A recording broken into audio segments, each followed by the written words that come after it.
प्रभु राम देव भगवान अल्लाह खुदा ईश आदि नाम एक ही शक्ति के हैं। वो कैसा है, कहां है, कैसे मिलता है, किसने देखा है? ये प्रश्नवाचक चिन्ह पूर्ण रूप से हटाने के लिए अवश्य सुनिए जगत गुरु तत्वदर्शी संत रामपाल जी महाराज के अमृत वचन, सर्व पवित्र धर्मों के पवित्र शास्त्रों के आधार पर।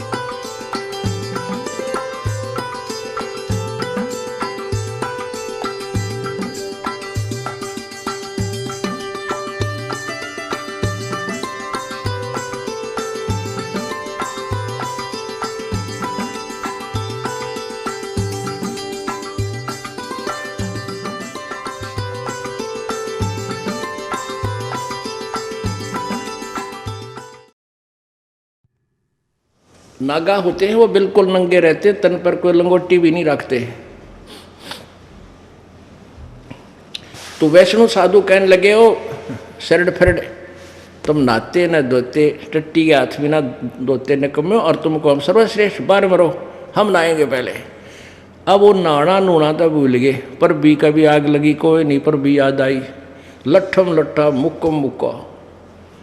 ये काफ़ी वर्ष पहले की बात है। और तलवार निकाल ली, आपस में जैसे छुर्रा घोंप दे, गर्दन काटे एक दूसरे की। भगवान भी भूल गए और कत्लेआम कर दिया वहाँ 25,000 लगभग वो तमोगुण के उपासक। कटका मर गए, लड़का मर गए, गंगा के पानी में लाश लाश होगी, 100 ही 100 हो गए। ओहो। अब उसके विषय में परमेश्वर द्वारा दिया गया ज्ञान, आदरणीय गरीबदास साहिब जी को जो ज्ञान प्राप्त हुआ परमेश्वर से, उस ज्ञान के आधार से क्या बताया है? तीर तुपक तलवार कटारी जमदड़ जोर बधावे हैं, हर पैड़ी हर हेत न जाण्या वाजा तेग चलावे हैं। काटे शीस नहीं दिल करुणा वो जग में साध कवावे हैं, जो जन उनके दर्शन को जावे उनको भी नरक पठावे हैं। ओह, ये भी वैदा है, वैधे से भेद अलैदा, ये भी वैधा, वैधा क्यों जाण्या हम सतगुरु बैठे नो जाण्या। अब क्या बताया है कि तीर तुपक तलवार कटारी और डट के युद्ध करते हैं ये साधु, जिनको हम साधु कहते थे, संत कहते थे। और हर पैड़ी हर हेत न जाना, अर की पैड़ी कहे और भगवान में प्यार भी को न उपजा। और के नान पर बिजली पड़े थी, 2 मिनट आगे पाछे नहा लेते हैं, के जुल्म कर डाला उन्होंने। हर पैड़ी हर हेत न जाना, और वहाँ जा तेग यानी तलवार चलावे हैं, और काटे शीस और नहीं दल करुणा वो जग में साध को आवे हैं। उन्हें संत भी कहते हैं, साधु भी कहते हैं, जो ऐसे निर्दयी। और जो जन उनके दर्शन को जावे उनको भी नरक पठावे। ऐसे नालाका द्वारा कोई शिक्षा लेने जा के देंगे वो ये बकवाद मार काट सिखावेंगे। तो क्या बताते हैं, परमात्मा भी यही कहते थे, तिनके सुत हैं तीनों देवा, ये अंधर जीव करते हैं सेवा। गुण तीनों की भक्ति में ये भूल पड़ो संसार, कह कबीर निज नाम बिना कैसे उतरो पार। बोलो सतगुरुदेव जय। परमपिता परमात्मा पूर्ण ब्रह्म सारी सृष्टि के रचनहार कुल मालिक कबीर देव, कबीर साहब, कबीर अल्लाह, अल्लाहु कबीर, ये वही परमात्मा है जिसने सर्व ब्रह्मांडों की रचना की है। ये वही परमात्मा है जो अंगारी है, बम्भारी है। अंगारी कहते हैं अग माने पाप, अरि माने शत्रु, जो हमारे पाप कर्मों का नाश कर सकते हैं, एकमात्र यही परमेश्वर है। और जो हमें काल के बंधन से छुड़ा सकते हैं वो यही परमात्मा कबीर जी हैं, जो बनारस में, काशी में, भारतवर्ष की पवित्र भूमि पर सन 1398 में संवत 1455 ज्येष्ठ उतरते की पूर्णवासी ज्येष्ठ सुदी पूर्णिमा को एक लहर तारा तालाब, लहर तारा नामक सरोवर के अंदर विकसित एक कमल के फूल पर शिशु रूप धारण करके सतलोक से आकर विराजमान हुए। और वहाँ से उनको नीरू नीमा नाम के जुल्हा दंपत्ति उठाकर ले गया। वो निसंतान थे, उन्होंने उनकी बच्चे की तरह परवरिश की। परमात्मा लीला करते हुए जब 5 वर्ष के हुए, उसी समय से बड़े बड़े विद्वान पुरुषों की, बड़े बड़े मंडलेश्वरों की, महर्षियों की ज्ञान में छुट्टी कर देते थे, उनके छक्के छुड़ा देते थे। लेकिन वो ढीठ थे, परमात्मा के सत्वचनों पर भी विश्वास नहीं करते थे। सच्चाई को आंखों देखकर भी वो नहीं मानते थे, क्योंकि वो प्रभु पद प्राप्त कर चुके थे, वो महंत बन गए थे, काफ़ी शिष्य उनके हो चुके थे। परमात्मा कहते हैं राज तजना सहज है, सहज त्रिया का नेह, और मान बढ़ाई ईर्षा दुर्लभ तजना ये। और जब तक हम मान बढ़ाई ईर्षा नहीं तजेंगे, परमात्मा हमारे निकट नहीं आ सकता। तो ये वो परमात्मा है पूर्ण ब्रह्म, जिसने सर्व ब्रह्मांडों की रचना की। वो परमात्मा आकर के हमें अपनी लीला करते हैं और साथ में यथार्थ ज्ञान से परिचित कराते हैं, यथार्थ आध्यात्मिक ज्ञान से,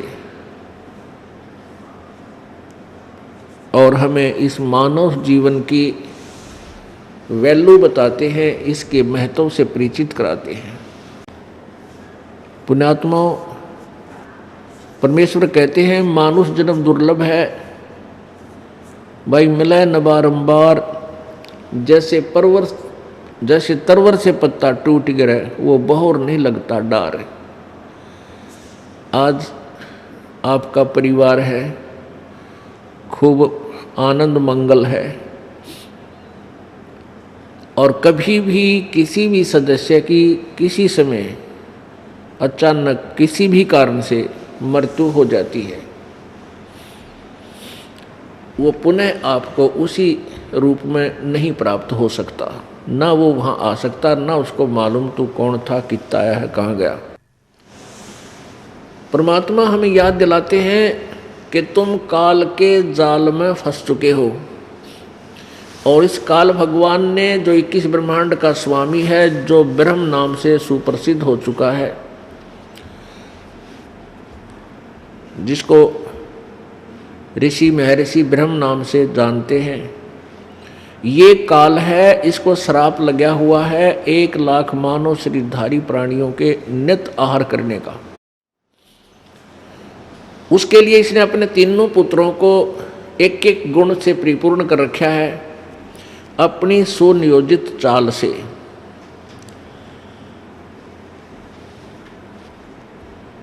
और इन तीनों पुत्रों के द्वारा ये संतानों उत्पत्ति, सतिथि और संहार करवा रहा है। ब्रह्मा जी रजगुण है, इनके अंदर ऐसा गुण भर दिया, काल ने समावेश कर दिया कि इनके शरीर के अंदर से निकल रही पावर शक्ति से प्रत्येक प्राणी संतानों उत्पत्ति करता है। ये विवश है प्राणी। पुण्यात्माओं, हमें अभी तक इस मार्ग का पता नहीं था, किसी ने हमें बताया नहीं। हम सभी एक गड्ढे में जुड़ रहे थे, एक ही लाइन पर चल रहे थे। अब जैसे माता गर्भ धारण करती है उस गर्भ के अंदर उसको के दौरान उसको कितनी परेशानियों का सामना करना पड़ता है, वही जान सकती है। और फिर भी संतानों उत्पत्ति करनी ही पड़ती है। और फिर उसके बाद इस काल भगवान ने अपने दूसरे पुत्र विष्णु जी को सतोगुण युक्त कर दिया। सतोगुण के प्रभाव से हम इस विष्णु जी से निकल रही शक्ति से, इस पावर से हम एक दूसरे को चाहते हैं, एक दूसरे में ममता बनती है, मोह उत्पन्न होता है, लगाव बनता है। इस मोह से दूर होना जीव के बस की बात नहीं है। ये जीव से बाहर की पावर है, जीव के बस का नहीं। जैसे एक छोंक लगाया जाता है मिर्च का, और उस छोंक से फिर छींक आती है, तो जीव के बस का नहीं, छींक न रोक सके, उसके बाहर की बात है। इसी प्रकार इस काल ने इन तीनों पुत्रों के द्वारा हम सभी प्राणियों को इतना विवश कर दिया कि हम चाहकर ना चाहकर संतानों उत्पत्ति अवश्य करेंगे। फिर ऐसे लोक वेद शुरू कर दिए इसने कि भाई पुत्र बिना मोक्ष नहीं। मान ले कोई चाहे भी वह बेटा ना हो, बेटी ना हो, तो कोई बात नहीं। मान ले किसी का संतान नहीं हुई संस्कारवश, तो दूसरे ना टेकन दे, कोई न कोई आकर इंजेक्शन लाए जाएगी, कोई पड़ोसन आ जाएगी, कोई रिश्तेदार आ जाएगा, आए बालक कोई ना, ओहो संतान तो चाहिए बेबे। मतलब बेरा नहीं, उस वो ना चाहे उसके कुछ भूल सी पड़े तो वो इंजेक्शन लानी है, काल भेज दे, इन छेड़काओ, ये कोई पंगा पावे और दूसरा ब्याह करवावे, चाहे किसी तरह करे, चाहे 100 पंगे पाक है। यानी संतान उत्पत्ति उस दृष्टिकोण से भी जरूरी बना ली। परमात्मा क्या बताते हैं, क्या मांगो कुछ थिर न रहाई, देखत नैन चला जग जाई, 1 लख पूत 1.25 लाख नाती, उस रावण के दीवान बाती। अब मान लीजिए किसी का संतान को नहीं, संतान नहीं है, और वो बिल्कुल समाज के द्वारा इतना परेशान कर दिया जाता है, वो दंपति फिर वो संतान की तरफ में चाहे कितने भी भटकना धक्के खाने पड़े वो जरूर जाएगा, कितना बता दो उसने, और फिर भी ना होता कुछ भी। पुण्यात्माओं, हम भगवान के ज्ञान से अपरिचित होकर आधे से ज़्यादा टेंशन न्यू बना लें। जब हमें ज्ञान हो जाएगा फिर हम इस टेंशन से 90% फ्री तो वैसे हो जाएंगे, 10% रहेगी वो धीरे धीरे ज्ञान से भक्ति से सब ठीक हो जाएगी। अब परमात्मा कहते रावण के 1 लाख बेटे थे, 1 लाख और 1.25 लाख ऐसे ऐसे रिश्तेदार थे नो, एक से एक तगड़े सूरवीर और धनवान। क्योंकि हम अच्छा रिश्तेदार ढूंढते हैं, भी अच्छी उसकी गांव में, नगरी में, शहर में प्रभुता हो, और हमने का हमारा रिश्तेदार भाई MLA बन रहा है। तो परमात्मा बताना चाहते हैं कि तुम 1-2 पुत्र प्राप्त करके ही, प्राप्त करने की इच्छा करके क्या बनाना चाहते हो, तुम क्या सतीथि चाहते हो अपनी। रावण के 1 लाख बेटे थे और 1.25 लाख रिश्तेदार नाती, और आज उसका कोई दीवा लावणिया भी कोई ना, वह कित गए, वह पुत्र लाख थे वह भी खत्म हुए, अंत हुआ। अब जिसे कर्म कुकर्म रावण ने किए थे, आज उसी दृष्टिकोण से उसको जाना जा रहा है। तो पुण्यात्माओं, परमात्मा हमें क्या याद दिलाना चाहते हैं कि ये काल भगवान का सुनियोजित जाल है, और इस जाल में तुम फंस चुके हो, और इससे निकलने की प्रयत्न भी सभी कर रहे हैं। जैसे प्रत्येक प्राणी मनुष्य शरीरधारी 1% तो हो सकता है जो बिल्कुल सीधे जड़ जूनी से आए हैं, वो भगवान नहीं चाहते। 2% होंगे पूरे विश्व में, अन्यथा परमात्मा को चाहने वाली आत्माओं की कभी नहीं। और कोई ना कोई वो साधना कर ही रहा है प्रभु की। अब फिर क्या है कि जैसे वो साधना कर रहे हैं अपने लोकवेद के आधार से, और फिर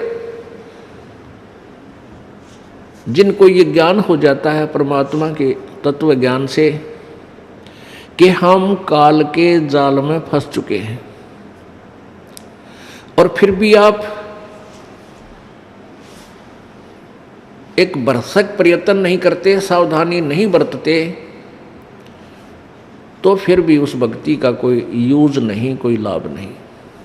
तो परमात्मा हमें आगाह करना चाहते हैं कि तुम जिस जाल में फंस चुके हो उससे निकलने से ही तुम्हारा कल्याण होगा। उससे उस जाल को समझाते हुए परमात्मा बता रहे हैं कि झूठे सुख को सुख कहे ये मान रहा मन मोदे, ये सकल चबीना काल का कुछ मुख में कुछ गोदे। ये सब काल आहार है। 1,00,000 मानव शरीरधारी प्राणियों के सूक्ष्म शरीर को, ये ऊपर जो कवर है ये तो बिल्कुल व्यर्थ है, इसके अंदर एक सूक्ष्म शरीर है।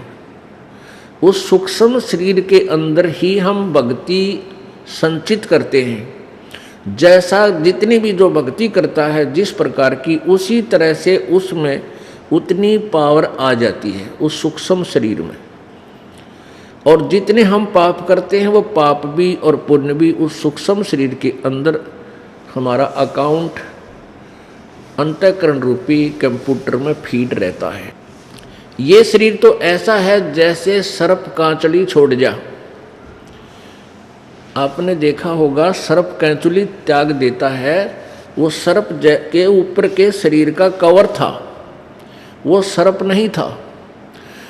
इसी प्रकार ये जो शरीर है ये तो ऊपर की कांचुली है और वो सर्प न्यारा है। ये जीव जो और शरीर है इसके अंदर वो एज इट इज है, जैसा ये है आपका, स्त्री का है या पुरुष का, इसमें से यूं का यूं बाहर इस शरीर से बाहर निकल जाएगा। वो सूक्ष्म शरीर है और ये सूक्ष्म शरीर तब तक वैसा ही रहेगा जब तक आप दूसरी योनि प्राप्त नहीं कर लेते।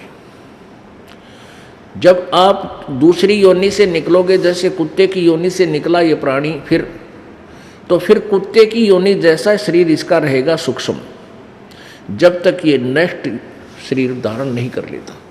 तो परमात्मा हमें क्या बताना चाहते हैं कि इस काल ने हमारे अंदर, उस सूक्ष्म शरीर के अंदर जो भी आप प्रतिदिन आहार करते हो, घूटी सूटी लगाते हो, तम्बाकू पान खाते हैं, पता है ऐसी ऐसी बीमारी ला ली इस मानव ने। तम्बाकू सूंघेंगे या ओखटी पीवेंगे, बीड़ी सिगरेट पीवेंगे, बताया कोई पीने की चीज़ थी, कड़क क्या खोज कर बैठे, क्यों काल ने करवा दी।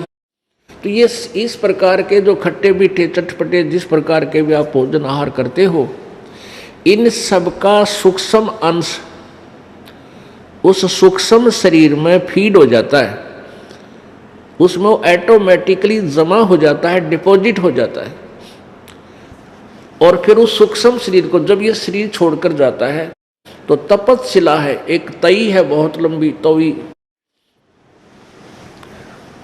21वें ब्रह्मांड के आखिरी हिस्से में, टॉप मोस्ट प्लेस पर, सबसे ऊपर के स्थान पर, और वहाँ वो अपने आप स्वतः गर्म रहती है, बहुत तेज उसमें अग्नि है, इतनी गर्म है। और उसके ऊपर 1,00,000 मानव शरीरधारियों को, वो सूक्ष्म शरीर को ये पटक देता है। ऑटोमेटिक सिस्टम है इसका। उसके बाद वहाँ वो तपतशिला के ऊपर ये जीव खूब तड़पते हैं। इनके अंदर से वो गंध निकालता है जो सारे जीवन में घुटी शूटी लाई, शराब तम्बाकू खाया, पान खाई, सुल्फा पिया, या और खट्टे मीठे पदार्थ, काजू किशमिश, जो जिस प्रकार के भी चटपटे स्वाद किए, उन सब का मिला जुला अंश उस तपतशिला पर वो छोड़ देता है। जीव मरता नहीं पर दुखी बहुत होता है, परेशानी बहुत होती है, तड़पता है, बुरी तरह चिल्लाता है। इस प्रकार ये काल, तो वहाँ से फिर क्या होता है कि वो जब उनका ऑटोमेटिक सिस्टम है, जिसने कम व्यसन किए हैं, गुट्टी सुट्टी कम ला रखी है, बुरे ये जो है ना तम्बाकू नहीं पिया, उनमें कम विकार होते हैं, कम वो डिपॉजिट माल होता है काल का आहार, इसलिए वो जल्दी वहाँ तपस्या से छूट जाते हैं। और जिनने घड़ी दारू पी रखी है, ज़्यादा ओके पाट रखे हैं और पान खाया करते, तम्बाकू खाते थे, सुल्फा पीवे थे, वो काफ़ी देर तक वहाँ तड़फाए जाते और ज़्यादा समय लेते हैं वो छोड़ने में उस गंध को। और फिर वो सभी के सभी वहाँ तपस्या से ऑटोमेटिकली उड़ जाते हैं। फिर कहाँ आते हैं? धर्मराज के दरबार पर, न्यायाधीश के न्यायालय में, जो काल का यहाँ न्यायाधीश है, धर्मराज जिसको कहते हैं, वहाँ आकर खड़े हो जाते हैं। और फिर उनका अकाउंट बताया जाता है, उनका सबको आगे क्या बनना है, उनको आगे सबको, कोई गधा बनना है गधा बने, अच्छे पुण्य है तो स्वर्ग जाना स्वर्ग जा, और जिसने जैसे कर्म है फिर वो चला जाए। इस प्रकार इस काल ने प्रोसीजर बना रखे हैं। तो परमात्मा क्या कहते हैं कि ये काल ने, इस काल ने आपको अपने जाल में इसलिए फंसा रखा है, आपको इसलिए मिसगाइड कर रखा है, इसलिए आपको विवश किया हुआ है संतानों उत्पत्ति के लिए। ऐसा सिस्टम बना दिया, जीव के बस की बात नहीं है, संतान उत्पत्ति ना करे। तो परमात्मा हमें याद दिलाते हैं, इस झूठे सुख को सुख कहे ये मान रहा मन मोदे, ये सकल चबीना काल का, कुछ मुख में कुछ गोदे। गीता ज्ञानदाता अध्याय नंबर 11 के श्लोक नंबर 32 में कहता है कि अर्जुन, मैं देख ये ऐसा काल हूँ। श्री कृष्ण के शरीर में प्रवेश करके वो काल बोल रहा था, जो ब्रह्मा विष्णु महेश का पूज्य पिताजी है, और फिर श्री कृष्ण के शरीर से बाहर निकलकर अपना वास्तविक भयंकर रूप दिखाया, जिसको देखकर अर्जुन जैसे योद्धा भी कांपने लग गए, थर थर देही कांप रही है उसको देखकर। पुण्यात्माओं, भगवान को देखकर डर नहीं लगता, वो तो काल था और आपका मैं काल हूँ, सबका नाश करने के लिए आया हूँ, अब प्रगट हुआ हूँ। और गीता जी अध्याय नंबर 11 के श्लोक नंबर 21 में अर्जुन देख रहा है, कह रहा है भगवान आप तो देवताओं को भी खा रहे हो, आप ऋषियों को भी खा रहे हो, और ये सिद्धों के समुदाय, इन सिद्धों के टोल आपके और ऋषियों के ये ग्रुप हाथ जोड़ कर आपसे मंगल कामना करते हैं, और वेदों के स्तोत्रों से आपकी स्तुति करके आपकी अपने जीवन की रक्षा मांग रहे हैं, आप तो इनको भी खा रहे हो। तब 11वें अध्याय के 32वें श्लोक में कहता, मैं तो भाई काल हूँ और सबको खाऊंगा, सबको खाने के लिए अब प्रवृत्त हुआ हूँ। तो यही परमात्मा कह रहे हैं कि सकल चबीना काल का, और कुछ मुख में कुछ गोद। मुख में तो वो है जो 1 लाख चले गए, वो तो उसने खा लिए, और दूसरे बाकी ये आपको यहाँ सुरक्षित रखा हुआ है कुछ दिन के लिए, और ना जाने कब और किसकी टिकट कट जा, किस टाइम कट जा। परमात्मा कहते हैं कि तुम इस काल के जाल से परिचित नहीं हो, इसलिए तुम यहाँ मस्ती मार रहे हो। काल की परिभाषा बताते हुए अपने प्यारी आत्मा धर्मदास जी को कैसे डिफाइन किया परमात्मा ने, काल की डेफिनेशन कैसी बताई कि जैसे कसाई बकरे पालता है, वो उन अपने बकरों और बकरियों के लिए एक अच्छी व्यवस्था करता है, चारों तरफ उसके डिफेंस करता है, उसको बचाने के लिए बाड़ लगाता है,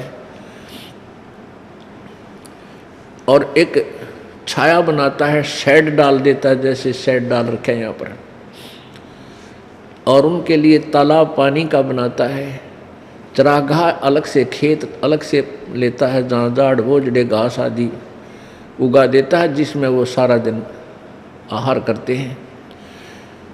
तो इस सुविधा को देखकर और वो बकरे और बकरी अपनी संतान उत्पत्ति करते हैं। उनका उन बच्चों में कितना मोह होता है ये तो आप खूब परिचित हैं। अब वो बकरे क्या समझते हैं, वो बकरियां, कि हमारा जो स्वामी है, हमारा मालिक है, जिसने हमें यहाँ पर रखा है, वो बहुत ही अच्छा है, दयालु है। उसने हमारे लिए शेड बनवा रखा है, उसने हमारे लिए जल की व्यवस्था कर रखी है, उसने हमारे चारे की व्यवस्था कर रखी है। और जब वो कसाई आता है बकरों में,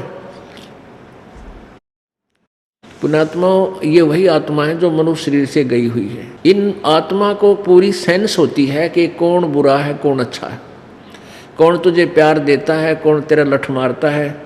जो प्यार से व्यक्ति बोलता है तो पशु भी उसके पास अपने आप देखते ही चल पड़ते उसकी तरफ प्यार देने के लिए। तो वो कसाई वहाँ आता है जब, तो वो उनको लगता है जैसे बहुत बड़ी आदमी है, बहुत अच्छा व्यक्ति है, और वो आकर के देखता है, उनके हाथ पकड़ता है ऐसे। वो तो देखता है कि कितना मांस हो गया इसमें बकरे में, कै किलो का, कितने कै किलो का हो गए हो। और बकरा उसको प्यार देता है कि वो तेरे को प्यार दे रहा तेरा मालिक, और वो उसे चाटता है जीव से प्यार देता है बकरा। किसको? उस दुश्मन को, एक अच्छा आदमी समझ के कसाई को। और वो क्या देख रहा है कि इसमें मांस कितना हो गया, कितने का बिकेगा यो। और फिर जब उसको कहीं से ऑर्डर आ जाता है 5-10 बकरियों का, वो ना देखता किसकी माँ मर रहेगी, कटेगी, किसका बेटा कटेगा या बेटी कटेगी। लाठी लेकर और 10 छांट ले मोटे मोटे निकाल ले जाता है और जाकर कड़च करा देता है। बाकी रोने वाले रोते रहते, उनको पता लग जाता है कि ये गए कहीं ना कहीं, लौट कर नहीं आएंगे। तो उन बकरों में भी ऐसे खलबलाहट मच जाती है, इधर उधर भागते हैं, फिर भागन थोड़ा दे है। तो परमात्मा हमें याद दिलाते हैं कि तुम कसाई के बाड़े में बंद कर रखे हो, यहाँ 21 ब्रह्मांड है इस कसाई का बाड़ा।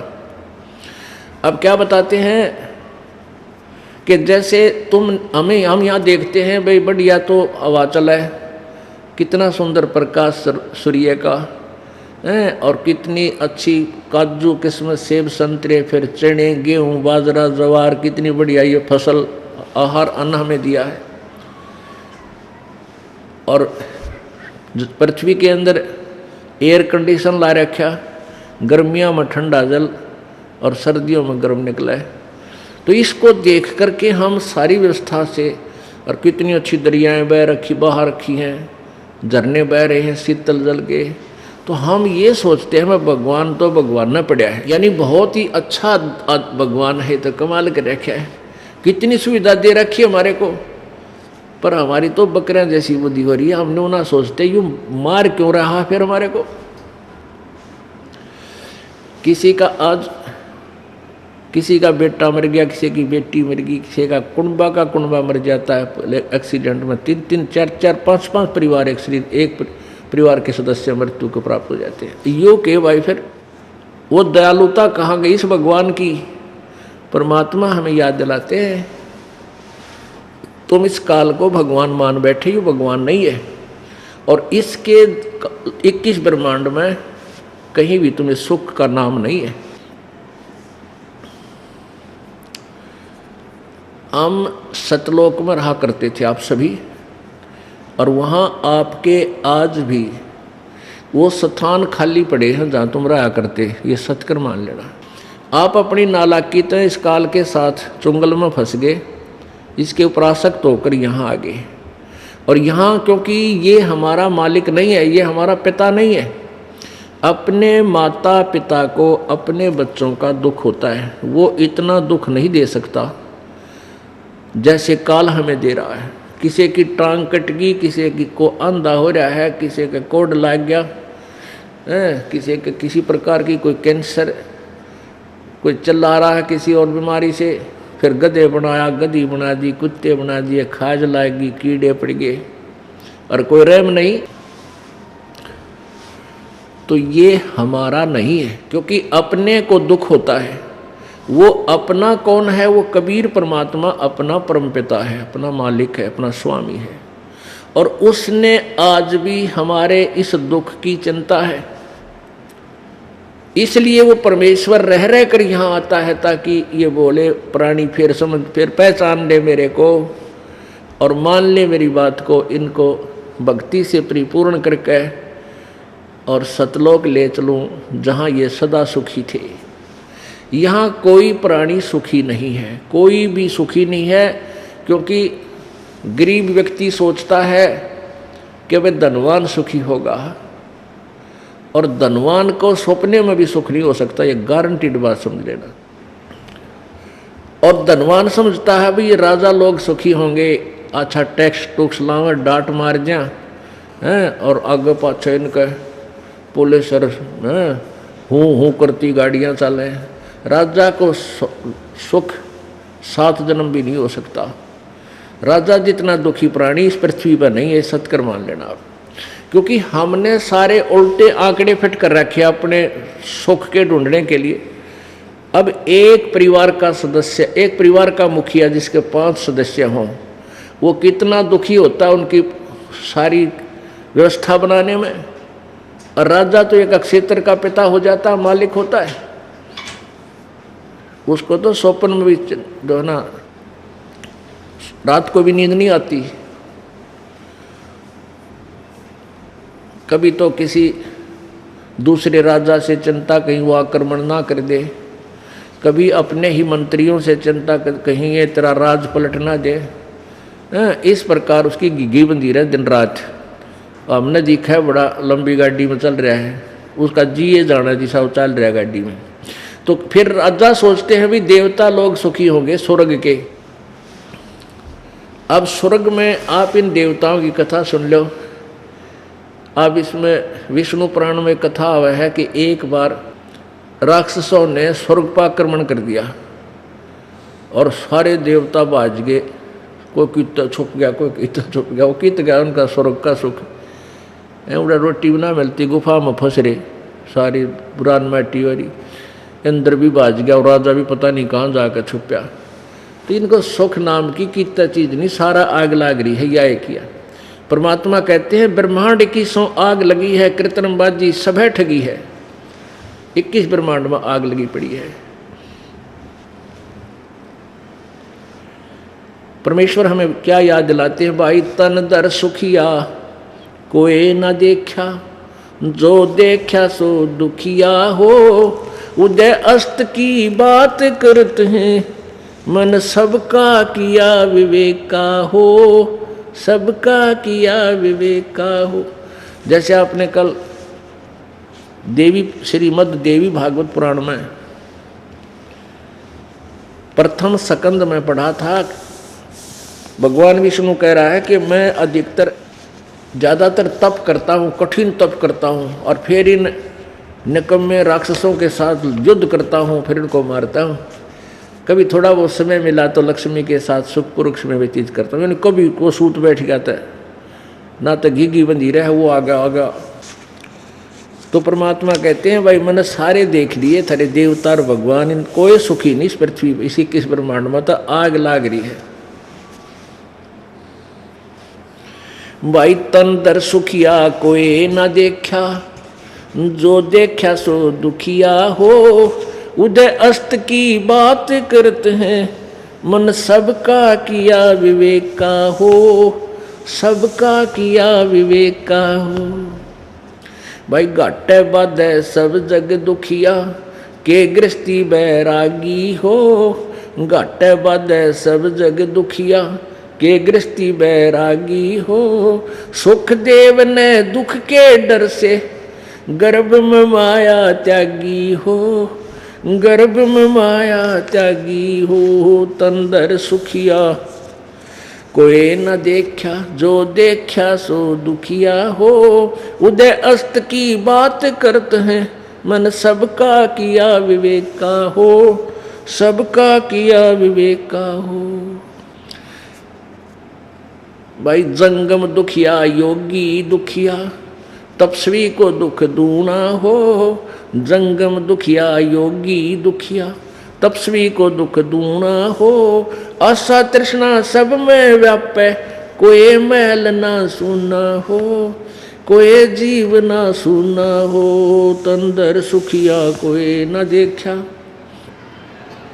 जो देखा सो दुखिया हो, उदय अस्त की बात करते हैं, मन सबका किया विवेका हो, सबका किया विवेका हो। भाई साच कहूँ तो जग ना माने, पर झूठ कहीं ना जाई हो। साच कहूँ तो जग ना माने, झूठ कहीं ना जाई हो। ब्रह्मा विष्णु ये शिव जी दुखिया, जिन ये राह चलाई हो, जिन ये राह चलाई हो, तंदर सुखिया कोई न देखा। जो देखा सो दुखिया हो, उदय अस्त की बात करते हैं, मन सबका किया विवेका हो, सबका किया विवेका हो। भाई सुरपति दुखिया भूपति दुखिया, रंक दुखी बपरीती हो। सुरपति दुखिया भूपति दुखिया, रंक दुखी बपरीती हो। कह कबीर और सब दुखिया, एक संत सुखी मन जीती हो। संत सुखी मन जीती हो, तंदर सुखिया कोई न देखा। जो देखा सो दुखिया हो, उदय अस्त की बात करते हैं, मन सबका किया विवेका हो। सुरपति दुखिया भूपति दुखिया, रंक दुखी बपरीती हो। सुरपति दुखिया भूपति दुखिया, रंक दुखी बपरीती हो। कह कबीर और सब दुखिया, एक संत सुखी मन जीती हो। संत सुखी मन जीती हो, तंदर सुखिया कोई न देखा। जो देखा सो दुखिया हो, उदय अस्त की बात करते हैं, मन सबका किया विवेका हो, सबका किया विवेका हो। अपने आत्मा परमात्मा ने कितने किस किस प्रकार से किस तरीके से हमें समझाने की चेष्टा की है कि तुम इस संसार में सुख की तलाश कर रहे हो। इसमें कहीं पर भी आपको सुख नाम की चीज नहीं मिला, क्योंकि तुमने सुख देखा ही नहीं है। हमने सुख का पता ही नहीं है, हम भूल चुके हैं जो सुख हम सतलोक में छोड़ कर आए थे। वह कैसा सुख है? शंखों लहर बेहर की उपजे, कहर नहीं जा कोई। दास गरीब अचल अविनाशी, सुख का सागर सोई। शंखों लहर मेहर की उपजे। आप कभी कभी किसी समय एकांत में जब बैठे हो, जो पुण्यात्माएं हैं उनमें ये अवश्य हिलोर उठती है। ऐसी हिलोर उठती है उसमें एकदम अंतःकरण इतना पवित्र बन जाता है, कोई भी बुरा नजर नहीं आता, किसी से द्वेष नहीं रहता, अंश मात्र भी। जो शत्रु होते हैं वह भी अपने से लगते हैं, क्या किस कारण से हम झगड़ा कर रहे हैं। और वो हिलोर वह लहर होती है थोड़ी सी देर की, और वह फिर चली जाती है, जो समाप्त हो जाती है हृदय से। फिर वो अड़ंगा शुरू हो जाता है, वो चिंता हो जाती है, वो काम नहीं बना, छोरे की नौकरी नहीं लगी, लड़की का बालक नहीं हुआ है, भगवान पता नहीं कदे छोड़ ना दे, उसने न्यू कर दूंगा, उस पर मुकदमा करूंगा। यानी वो कैर की लहर फिर शुरू होगी। वह मेर की लहर थी, उसमें कितना सुख था, कितना आनंद था। कहते हैं ऐसी मेहर की लहर उस सतलोक में सदा बनी रहेंगी। वो जीव के बस का नहीं, वहाँ ऐसा शरीर आपको मिलेगा, आप में द्वेष हो ही नहीं सकेगा। और ना ही वहाँ कोई राग है, द्वेष है, क्योंकि वहाँ सबको एक जैसा आहार है और एक जैसा वहाँ सारा व्यवस्था व्यवहार है। अपने आत्मा आप यहाँ आए हो इस सतलोकाश्रम बरवाला में, यहाँ से आप एक हफ्ता रुक जाओ, एक भंडारे में एक जैसा आहार सब भाई बहनों को मिलेगा, एक जैसा बिस्तर मिलेगा, कोई द्वेष से को नहीं। नो नहीं भाई वो घी ला के खा गया मेरे दी सूखी दे दी, यहाँ लड़ाई हो जाए अगर थोड़ी बहुत मन में दोष आ जा है तो यहाँ फिर द्वेष बनाए को नहीं। वो कोई नाला के बेमतलब बनाओ तो दूसरी बात है। एक रजाई तले बिछावर, एक ओढ़ ऊपर, दूसरा ते वो भी बैठा रहो डडा सर्दी में मरता रहे, वो तो नालायक आदमी एक आधा आ जाया करे।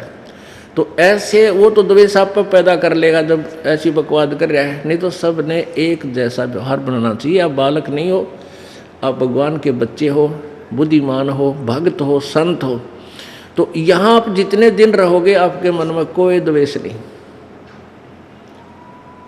इसी प्रकार ये तो एक रिहर्सल है उस सतलोक की, और वहाँ जा करके आपको कोई वहाँ तो चीज़ें न्यारी है, आपको वर्णन करें तो हमने वह वर्णन भी ना करना आता, किस एग्जाम्पल से आपको भगवान वहाँ के सुख को समझाएं, क्योंकि वो सुख तुमने देखा ही नहीं।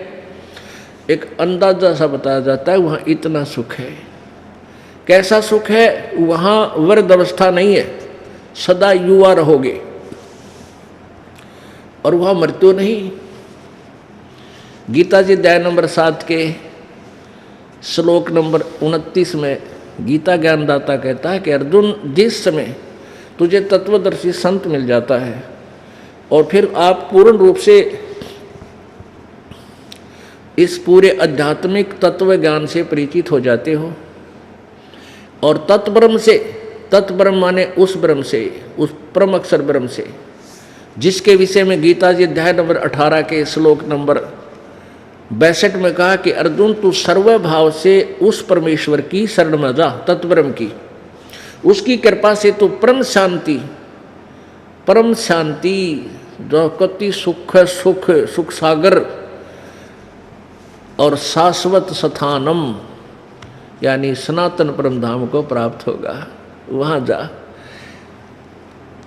अब उस तत्ब्रह्म के बारे में कि वो जो परमात्मा है, तो उसमें क्या लिखा है कि फिर वो व्यक्ति जरा और मरण से, जरा माने बुढ़ापे थे और मरण माने मृत्यु से छूटने का ही प्रयत्न करता है कि मैं फिर कभी भी मैं ऐसे लोक में चला जाऊं, यहाँ कुछ नहीं मांगूं, इस लोक की कोई इच्छा ना करूं, और वहाँ जाऊं जहाँ जन्म, जहाँ मृत्यु और बुढ़ापा नहीं है। ये सबसे बड़े दुखदाई 2 एपिसोड है इस मनुष्य के, एक तो बुढ़ापा और एक मृत्यु, और वहाँ दोनों नहीं आए है।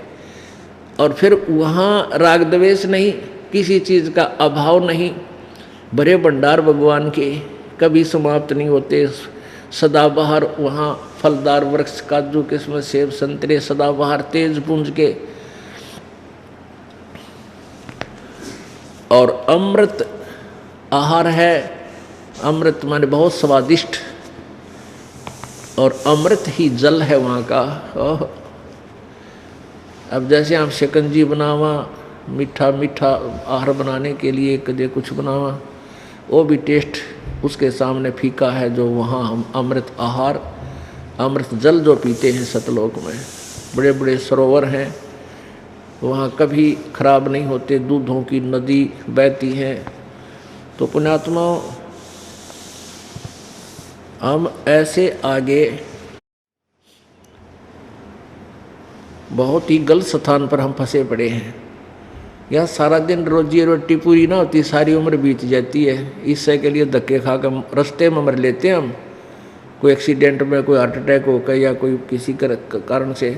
परमात्मा के ये सारी बातें याद दिलाकर परमेश्वर कबीर जी हमारी यहाँ काल के द्वारा जकड़ी हुई बुद्धि को यहाँ से करेड़ते हैं, यानी यहाँ से निकालते हैं, हल्के ढीली करवाते हैं, और ये भक्ति देते हैं। कहते तने सुख भी चाहिए तो मैं ही दूंगा इस गंदे लोक में, और यहाँ तने कोई सुख भी नहीं दे सकता। जय तुझे राजपाट कुछ चाहिए, हमरा इधर ले ध्यान।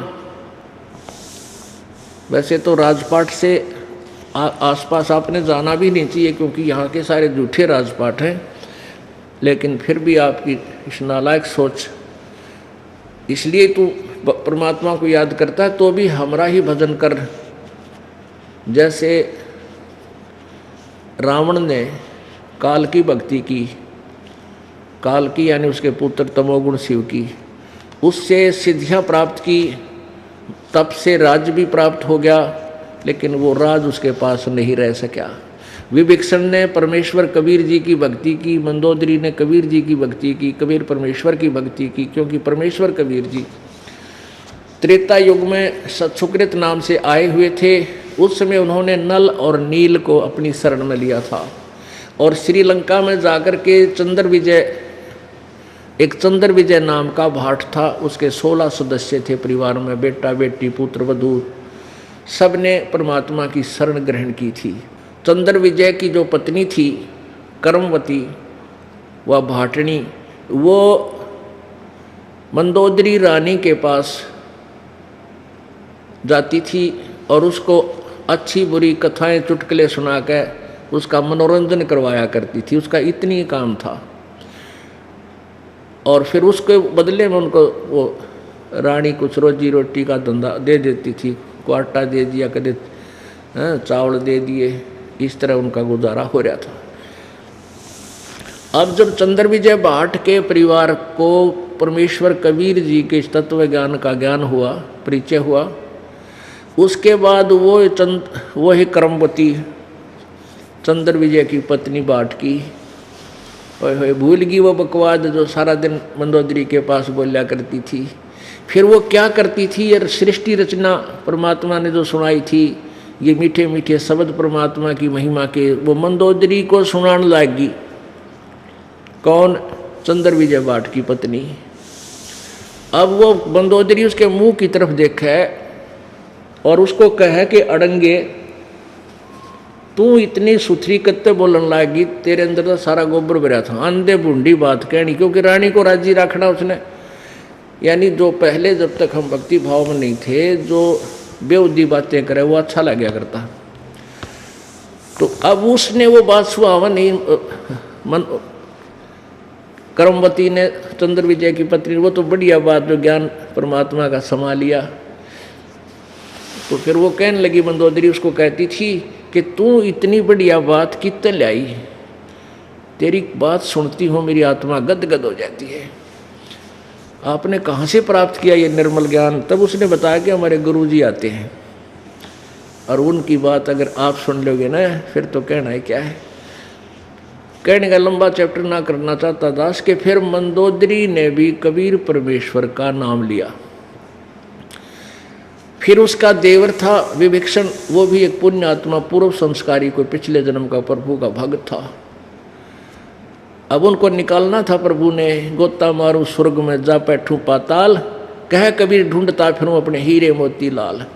गरीबदास जी कह रहे हैं, परमात्मा कबीर जी बताओ थे कि भाई मैं तो अपने हीरे मोती लालों को ऐसे ढूंढता फिरता हूँ, कितना पा जाऊँ वहाँ किसी जाति में, किसी मजहब में और किसी देश में हो, जो मेरे पिछले संस्कारी हैं उन तक निकालूंगा और कलम दूसरा कभी चढ़ा दूंगा, यानी औरों को भी ले लूँगा जो अभी तक कभी मेरी शरण में किसी युग में ना आए हैं इस ज्ञान के द्वारा।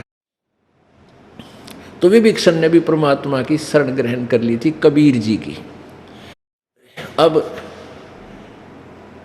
जिस राज्य को रावण रखना चाहता था और काल प्रेरणा से काल की भक्ति से प्राप्त किया था, उसको रावण नहीं रख सका, वो लंका भी विभीषण को मिली। वो राज्य भी विभीषण को दिया, लेकिन विभीषण परमात्मा के ज्ञान से परिचित था, क्योंकि वो निकम्मे तो सारे मरे गए थे, लड़के कटके, बढ़िया ठीक ठीक सी आत्मा रह गई थी। तो जहाँ अच्छी आत्मा हो तो राजा को भी कोई विशेष जो है शक्ति नहीं करनी पड़ती, उसका भी मन शांत रहता है। तो विभीषण ने राज्य किया, पूरी जनता जितनी भी बची थी बहुत आनंद से रहा करती थी, और विभीषण ने भी अपनी भक्ति की, मंदोदरी ने भी भक्ति की। तो यहाँ परमात्मा कहते हैं जैतने राजपाट भी चाहिए, या यो रोग भी मैं काटूंगा तेरा, ये भी मैं ही दे सकता हूँ, तेरे भाग में ना होगा तो दे दूंगा, लेकिन ये राज अच्छी चीज़ नहीं। आप सतलोक में चलो, वहाँ सदा सुखी रहोगे। पृथ्वीपति चकवे गए जिनके चक्र चलंत, रावण श्रीखे कौन गिणे ऐसे गए अनंत। चक्रवर्ती राजा को चकवे बोलते हैं संत भाषा में, कि पृथ्वीपति पूरी पृथ्वी पर जिनका शासन था वह भी चले गए कूद उछल कूद मचा के, क्योंकि उसके पिछले पुण्य थे, तब तक राजा रहा, अब गधा बन गया। तो इस राज्य की भी हमें आवश्यकता कतई नहीं, यहाँ का तो कुछ भी ना चाहिए अपने को। हम अभी तक क्या गलती करते रहे, जैसे भी हम वेदों अनुसार साधना करते हैं तो उसका बहुत सा लाभ हमें मिलता है। जैसे ओम नाम है, ओम का जाप है, गुरु जी से लेकर के अच्छे संत से, जो क्योंकि प्रत्येक समय में काल भी अपने यथार्थ संत भी भेजता है, जो अधिकारी बनाकर भेजता है। ओम नाम के जाप तक ही वो दे सकते हैं, ये दूसरे मंत्र वो नहीं दे सकते, उनको अधिकार है ही नहीं, ना उनको पता है। तो उनसे हम नाम लेकर भी, जैसे सुखदेव ऋषि पहुंच गए थे विष्णु जी के लोक में, और वहाँ से उनको रिजेक्ट कर दिया, नीचे डाल दिया, कहा जाइए गुरु बनाइए और फिर यहाँ आइए। तो उसने, सुखदेव जी ने राजा जनक, विष्णु जी ने कहा कि राजा जनक को गुरु बनाओ, वो आज मेरा एक अधिकारी संत है, उससे ही नाम लोगे तभी मेरे लोक में स्वर्ग में वापस आ सकते हो। यानी एक जो वास्तविक पासपोर्ट बनाने वाला ओरिजिनल अधिकारी होता है, उसी से बनाया गया पासपोर्ट आपका काम करेगा, नकली से बनाया हुआ व्यर्थ होता है। तो इसी प्रकार तो आप क्या करते रहे, हम स्वर्ग चले गए इस अन्य साधना करके। जैसे ओम नाम का जाप ये दास भी आपको देता है, और उसके साथ फिर दूसरा मंत्र है तत्व मंत्र, उसकी अलग कमाई है। ओम नाम के जाप की अलग भक्ति शक्ति बनती है। और तीसरा मंत्र जो सार शब्द है, जो सार नाम है, वो सत्य शब्द जो गीता जी अध्याय नंबर 17 के श्लोक नंबर 23 में 3 मंत्रों के विषय में जानकारी दी है। ओम तत्सत इति निर्देश है ब्रह्मणे त्रिविध समर्थ है। पूर्ण परमात्मा सच्चिदानंद घन की भक्ति का, उसकी प्राप्ति का केवल ओम तत्सत, यही एक 3 प्रकार का 3 विधि से सिमरन करने का मंत्र है। ओम तो सीधा क्लियर लिखा है, तत् और सत्य ये सांकेतिक हैं, ये दास बताएगा, और इस पृथ्वी पर कोई भी अधिकारी नहीं है 2 मंत्रों का आपको कोई और दे सके। तो हम क्या करते रहे, पहले ओम नाम के जाप की कमाई को स्वर्ग में, महास्वर्ग अर्थात ब्रह्मलोक में, वहाँ देव पद प्राप्त करके वहाँ बर्बाद करते रहे, फिर वापस पृथ्वी पर आ जाते थे। हम ऐसे अपना जीवन नष्ट कर गए। इसका आपको एक उदाहरण देते हैं। एक आपको उदाहरण देते हैं और दिखाते हैं, महावीर जैन जी का जीवनी। पुण्यात्मा, आपने मानव शरीर मिला है तो आप परमात्मा पाने वाले विद्यालय में प्रवेश प्राप्त है आपको। जितने भी मानव हैं ये सभी परमात्मा पाने वाले विद्यालय में प्रवेश प्राप्त कर चुके हैं। इसीलिए परमेश्वर ने आपको ये ड्रेस न्यारी दे रखी है, ये शरीर, ये पोशाक है आपकी। इसको संत भाषा में चोला बोलते हैं, कवर यानी कपड़ा। जैसे बच्चे स्कूल जाते हैं उनकी ड्रेस पोशाक भिन्न होती है, जो बच्चे पाली जाते हैं स्कूल नहीं जाते हैं वो तो उनकी अलग ड्रेस होती है। तो जिन कोई ऐसी ड्रेस मिली है ये मानव शरीर वाली, तो ये प्रवेश परमात्मा पाने वाली विद्यालय में, यूनिवर्सिटी के ये प्रवेश पा चुके हैं। और विद्यार्थी होकर विद्या नहीं पढ़ रहा, विद्यार्थी होकर के भी अपना काम सफल नहीं कर रहा है, तो वो फिर क्या बनता है, वो फेल हो जाता है और फिर मजदूर लगता है, और फिर बाद में पश्चाताप करता है जब वो उसका दूसरा सहपाठी तो अच्छा अफसर बनकर गाड़ी में, सरकारी गाड़ी में जा रहा होता है, और वो वहीं सड़क पर कहीं मिट्टी खोद रहा होता है। तो उस समय रोता है वो क्या कहता है, ये गया ना अफसर, ये मेरा सहपाठी था, मेरे साथ पढ़ा करता, क्लास फेलो था मेरा, और मैं पढ़ा कोई ना, यो पढ़ गया, मेरे कर्म फूट गए, यो गाड़ी में जा रहा है और मैं यहाँ टोकरी मिट्टी ढो रहा हूँ। अब रो रहा हूँ अपने कर्मा ने, तो अब पछताए क्या बने, अब पछताए क्या बने, या चिड़िया चुगी खेत, अच्छे दिन पाछे गए। तो इसी प्रकार आपके साथ होगी जो आप विद्यार्थी हैं और ये सतभक्ति नहीं करोगे आप फेल हो जाओगे। फेल होकर क्या बनोगे? गधे कुत्ते सूअर बनोगे। और कुत्ता रात ने करा कर वो इसको याद आवा के बूंदी बन गई उतरी गेला अब करें जा जब मनुष्य जीवन था जब तक तेरा समझ में आई नहीं। आंडी पा के आंडेगा घुट्टी लाव बकवाद करे सुना नहीं संता की। तो इसके लिए परमात्मा कहते हैं अच्छे दिन पाछा गए और गुरु से किया ना हेत अब पछतावा के करे बावड़े या चिड़िया चुगी खेत। तो अब रहते रहते हमने ये कार्य को सफल करना है और हम नहीं करेंगे फिर यह दुर्गति तैयार है जो प्रभु ने हमें बार बार बताई है कि बिना बंदगी भैंसा कीजिए बोक बना के खेला और कुकर सुकर खर कीजिएगा छोड़ सकल बद फैला। तो इसके लिए जो हम साधना भी करते हैं तो वो भी इनकम्प्लीट करते रहे।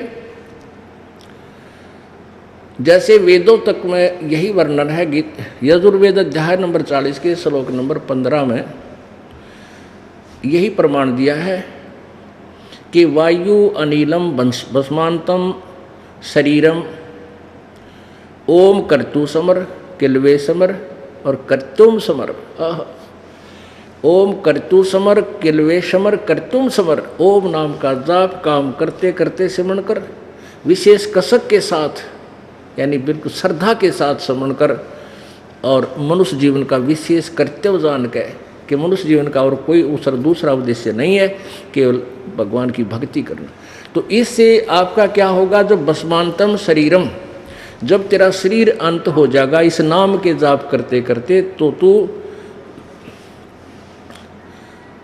ऐसा मेरे वाली यानी कुछ अमरत्व प्राप्त करेगा। जैसे ब्रह्मलोक में पहुंच जाता है। ब्रह्मलोक में ये प्राणी कोई देव पद प्राप्त कर लेता है। फिर उस देव पद को भी समाप्त होने का अपनी पुण्य कमाई से देव पद प्राप्त करता है। वहाँ अपनी कमाई को यानी पुण्य को समाप्त क्षीण करके फिर नरक जाता है। 83 लाख योनियों में गधा कुत्ता सूअर बनता है। फिर गीता जी अध्याय नंबर 8 के श्लोक नंबर 13 में भी यही कहा है कि ओम इति एक अक्षरम ब्रह्म व्यवहारण माम अनुसमरण यह प्रयाति तजंदेहम सयाति परमाम गतिम। माम ब्रह्म मुझ ब्रह्म का केवल एक ओम मंत्र है। ओम एक अक्षर मंत्र है, नथिंग एल्स, और कोई मंत्र नहीं है। बाकी जो ओम नमः शिवाय ओम भगवते वासुदेव नमः राधे राधे श्याम मिलादे हरे कृष्ण राम राम हरे हरे कृष्ण राम ये कोई मंत्र नहीं है। गीता जी में केवल एक ओम नाम का जाप है। उसके अतिरिक्त जो हम मंत्र जाप करते हैं साधना जो करते हैं वो शास्त्र विधि को त्याग कर मनमाना आचरण है, अपनी मर्जी से बनाए हुए